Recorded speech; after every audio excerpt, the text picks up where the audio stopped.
Comment être sûr qu'un produit d'investissement est halal? C'est la question qu'énormément de musulmans se posent. On vit dans un monde extraordinaire.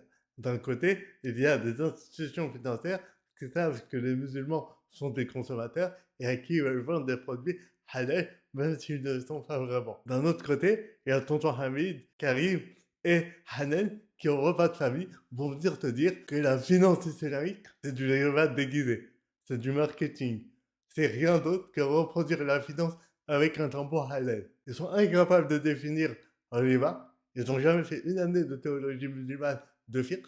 Pourtant, ils sont à l'aise pour dire que ce qu'a produit des centaines et des milliers de savants qui ont donné leur vie à la théologie et à la finance islamique, c'est haram. C'est extraordinaire. Et donc, peut-être que tu te retrouves entre les deux et en sachant pas par quoi commencer.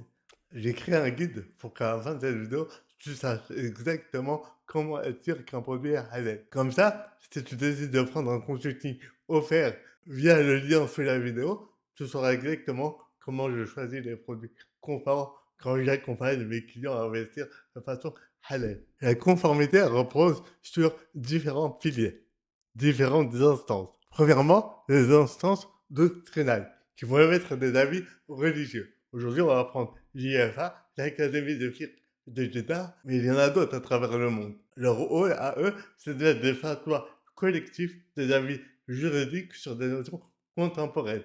Donc c'est les grands principes religieux qui vont se baser de façon la plus proche possible à l'éthique musulmane. Ensuite, il y a des instances comme l'IOFI. Il y en a d'autres en Malaisie, par exemple, ou dans des pays musulmans. Eux, ils vont créer des standards concrets pour des produits de finance islamique. C'est vraiment un guide opérationnel. Comment créer un produit halal de A à Z. Et ensuite, il y a les Sharia board. Les Sharia board, c'est des savants qui vont vérifier que les produits sont bien halal, conformes à des normes, comme les normes de l'IOFI. À travers ces différents degrés, ces différents états, on peut être sûr qu'un produit est halal. L'IFA, c'est une des principales institutions, l'Académie de fiqh de Jeddah, en termes de matière de fiqh contemporain. En fait, elle réunit des savants et experts afin d'analyser les problématiques modernes et d'émettre des avis juridiques, des fatwas au plus proche de la vision islamique. Dans le domaine financier, elle n'a pas un rôle de certifier des produits ou créer des normes opérationnelles, mais plutôt de poser le cadre religieux général qui servira de base aux autres acteurs de la finance qu'on va voir plus tard. Donc l'IFA, pour prendre cet exemple, son rôle, elle a été créée à Jeddah afin de trouver des réponses islamiques à toutes les questions et problèmes posés par la vie contemporaine. En fait, son rôle, c'est d'émettre des résolutions et des avis juridiques, des fatwas conformes à l'éthique islamique, et c'est une base pour les institutions financières. Elle a une approche vraiment prudente et rigoureuse. Pour un sujet traité, elle va traiter de tout type de sujets contemporains. Et la finance islamique, sujet qu'on traite dans ces vidéos, bioéthique, questions sociétales contemporaines, innovation et nouveaux produits financiers. Quand je parle d'innovation, c'est pas de bizarre, bien évidemment. C'est d'innovation moderne. Pour l'école juridique, sur quoi elle se base? L'académie de fiqh de Jeddah, elle se base sur une école. En fait, elle se base sur un panel de savants qui vont analyser les différentes sources. Coran, puis Sunna, puis consensus, les savants ijma, puis qiyas, analogie. Et donc, on voit que c'est basé sur les 4 madahib. Il y a au sein de cette instance des savants des 4 madahib. Hanafites, Malikites, Shafi'ites, Hanbalites qui vont essayer de se mettre d'accord. L'objectif, c'est d'aboutir à des positions solides, souvent proches de l'avis majoritaire ou du consensus quand il est possible, afin d'assurer une crédibilité et stabilité juridique. Quand je dis avis majoritaire ou consensus, c'est au sein de l'instance. On est d'accord qu'à travers le monde, il se peut qu'il y ait d'autres savants qui émettent un autre avis. Donc vraiment, c'est la recherche d'un avis majoritaire, c'est la finalité. Et l'intégration du fait contemporain. Les résolutions tiennent compte des réalités modernes. C'est pour être au plus proche de la réalité. Donc ils vont analyser la finance, la technologie, l'économie globale, tout en restant fidèles aux principes des écoles juridiques classiques. Les savants, ce sont des juristes spécialisés en fiqh en MLL, d'immenses savants, issus de nombreux pays musulmans, donc ça fait partie des plus grands savants de leur pays, des gens qui ont étudié pendant 10, 20, 30, 40, 50 ans la théologie, c'est le Hafez al-Qur'an, ils ont étudié toutes les sciences du Coran, toutes les sciences de l'Islam. Par contre, ils ont une forte spécialisation en fiqh. Et ensuite, il y a aussi la participation d'autres experts techniques, des experts financiers, des experts en médecine, pour pouvoir faciliter la compréhension de certains sujets qui ne seraient pas accessibles à des savants uniquement spécialistes en droit musulman. Donc, ils ont une forte expérience académique et institutionnelle. Donc, vous avez compris que le rôle de l'IFA, c'est d'émettre des normes sur des sujets contemporains, dont la finance islamique. Ensuite, il y a les instances.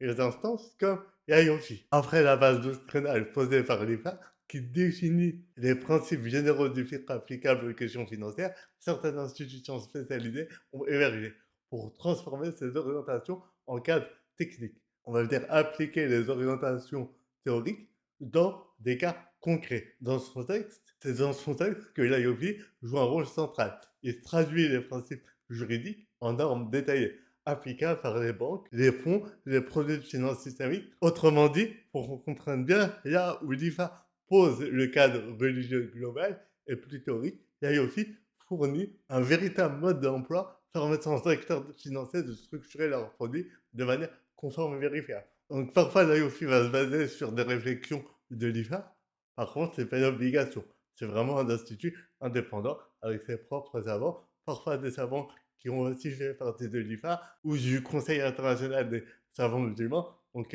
vraiment c'est une instance indépendante et qui peut se baser sur des réflexions, des avis émis par les institutions qui vont réfléchir aux normes. Donc l'IOFI concrètement, elle a été créée face à la croissance rapide de la finance islamique et aux divergences entre institutions.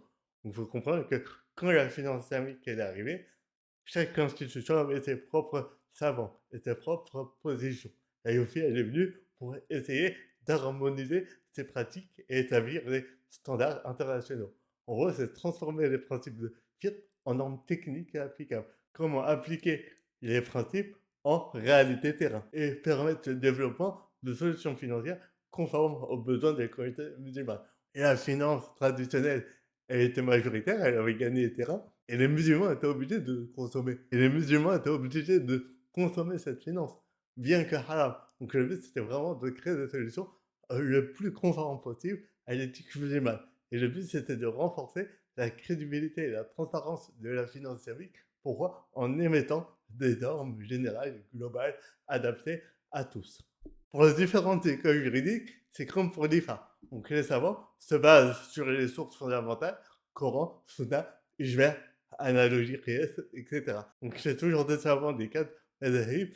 Donc c'est vraiment pour avoir des avis globaux. Donc c'est des savants reconnus internationalement dans leur domaine. C'est des grands ulama, c'est des grands alims, c'est parfois des grands juges dans leur pays, mais qui sont aussi spécialisés en fiqh financier, en fiqh muamalat. Ils ont une approche pragmatique et orientée application produit.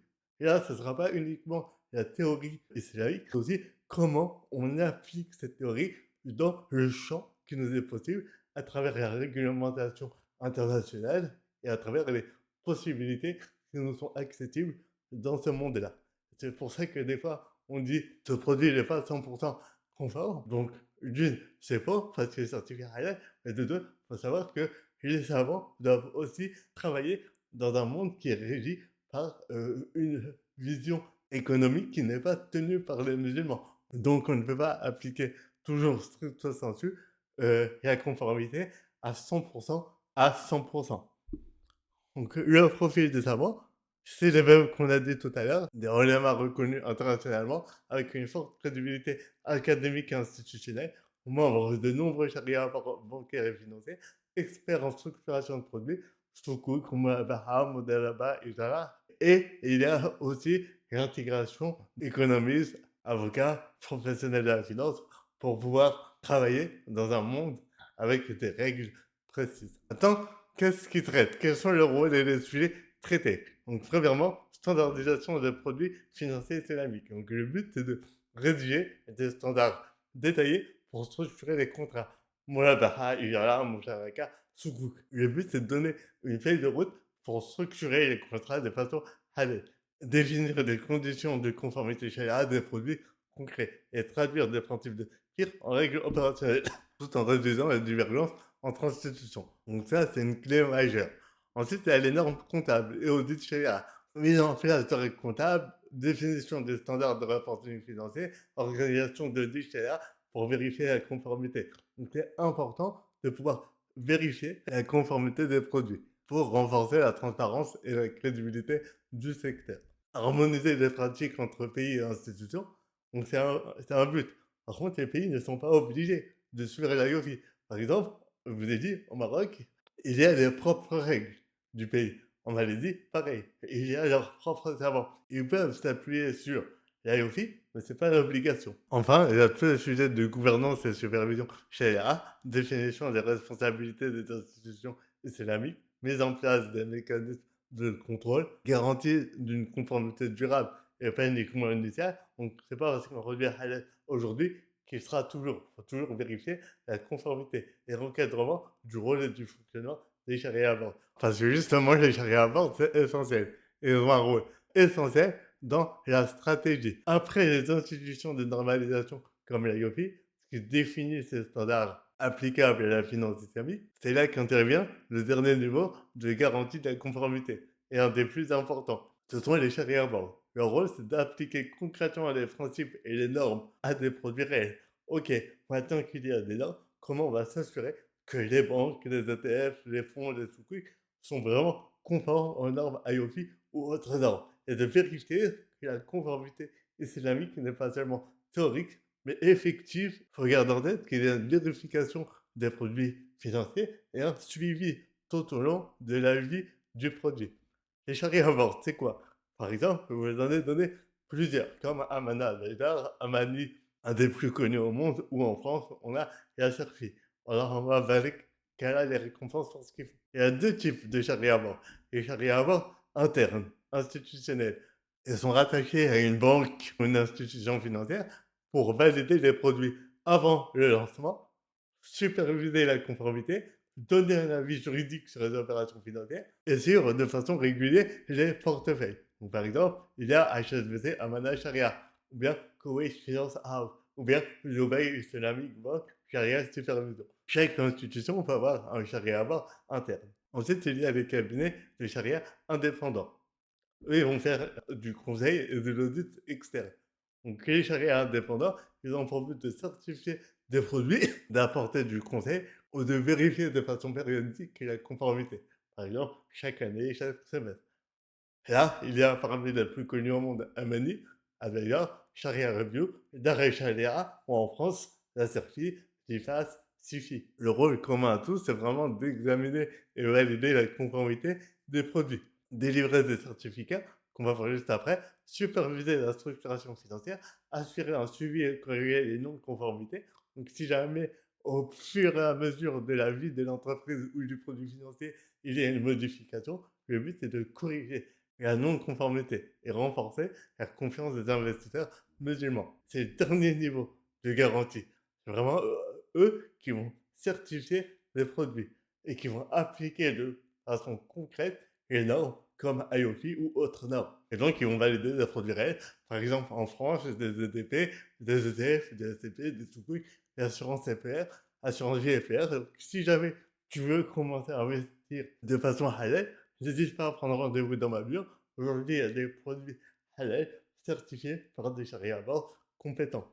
Le profil des membres, toujours pareil, c'est des ulama reconnus en firme à Ambelet avec une expérience pratique en finance islamique. Et dans les charia board, ils peuvent être accompagnés d'avocats, de notaires, de juristes, d'économistes, d'experts financiers pour les aider à trancher. Parfois même, parmi eux, il y en a qui sont diplômés en droit musulman, des théologiens, des savants, et qui sont aussi formés en droit des affaires, en finance, etc. Donc, alors, on va aller quelle est la récompense? Par exemple, des exemples de savants connus à travers le monde. Pourquoi vous l'aimez? C'est pour que vous alliez voir leur profil et que tu te rends compte que c'est une folie, mais littéralement une folie, quand des gens lambda viennent dire ce produit, c'est pas halal, c'est de riba déguisé. Alors que leur reine leur dit, n'a pas fait une année de fiqh. Soyons clairs, ils vont venir voir des grands savants comme Shir Taqi Ousmani, comme Cheikh Nida Yacoubi, comme Cheikh Mohamed El Gari et d'autres. Donc tu peux screener et aller chercher leur CV sur internet et ils vont dire: «Non, les produits certifiés ne sont pas halal». C'est une folie. Et en France, c'est pareil. En France, on a des grands savants. Alors on va dire Cheikh Zakaria Siddiqui, Cheikh Mohamed Patel, Cheikh Inga, Cheikh Omar Sy, Cheikh El Bachir, qui sont des savants reconnus dans leur domaine, reconnus en fait, qui ont passé 20, 30 ans à étudier le droit musulman. Je parle pas de finance islamique, je parle de fiqh, usul fiqh, qui ont étudié le Coran en profondeur, qui ont étudié les sciences religieuses et qui permettent aux musulmans d'utiliser des produits financiers pour vivre au quotidien. Donc, désolé si je suis un peu énervé, mais vraiment ce sujet, il me rend fou des fois. Et donc l'objectif, c'est quoi? C'est garantir qu'un produit est réellement conforme, réduire l'incertitude religieuse, apporter de la transparence et crédibilité et assurer une conformité. Et donc, ils émettent des certificats, comme ceux que vous voyez à l'écran, qui permettent d'attester qu'un fonds ou qu'une banque ou qu'une solution est halal. Là, c'est MNI, qui a certifié un ETF. Là, c'est le membre de la HSBC, Global Sharia Supervisory, qui a certifié d'autres ETF. Et là, pareil, c'est Sharia Review qui a certifié chez Wahad Invest. Donc c'est important pour vous de vérifier les certificats de Sharia Compliance. Moi, je travaille uniquement avec des produits certifiés avec mes clients. Donc si tu prends rendez-vous dans le lien de la vidéo, tous les produits que je présente sont certifiés par des grands savants. Ça vient pas de nulle part. Une fois qu'on a vu ça, on va faire un petit résumé global. Le résumé, c'est quoi? Le résumé, c'est que des institutions comme l'IFA posent les fondements juridiques et les objectifs éthiques en réfléchissant à des sujets modernes. Ensuite, il y a l'IOFI ou d'autres institutions qui vont fixer les normes. C'est vraiment le mode d'emploi de comment créer un produit halal.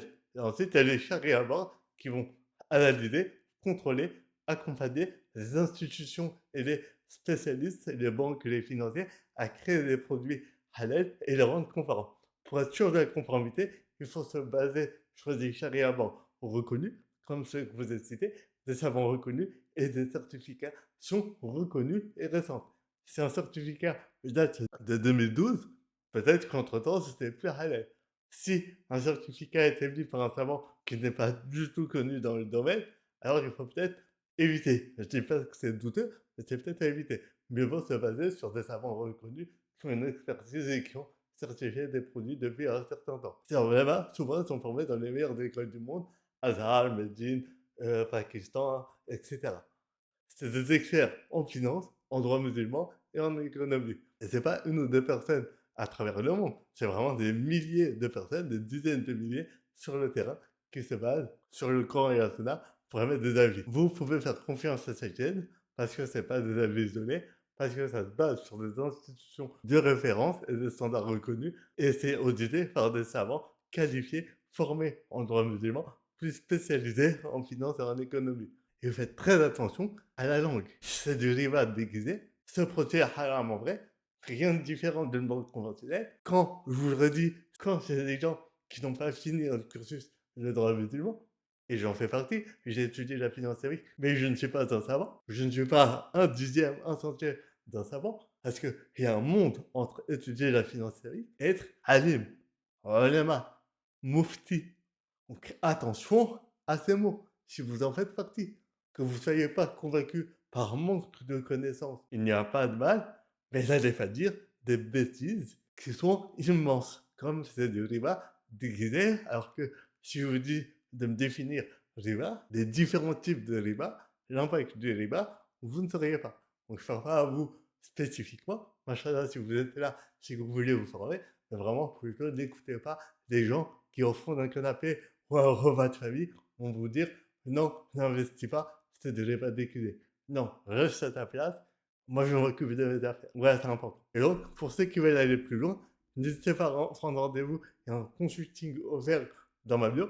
Donc, on va découvrir les différents produits d'investissement, lesquels sont adaptés à votre situation et comment mettre en place une stratégie d'investissement halal, confort et adaptée à votre situation sur des produits certifiés par des savants reconnus. Salam alaikum wa rahmatullahi wa barakatuh. À la prochaine.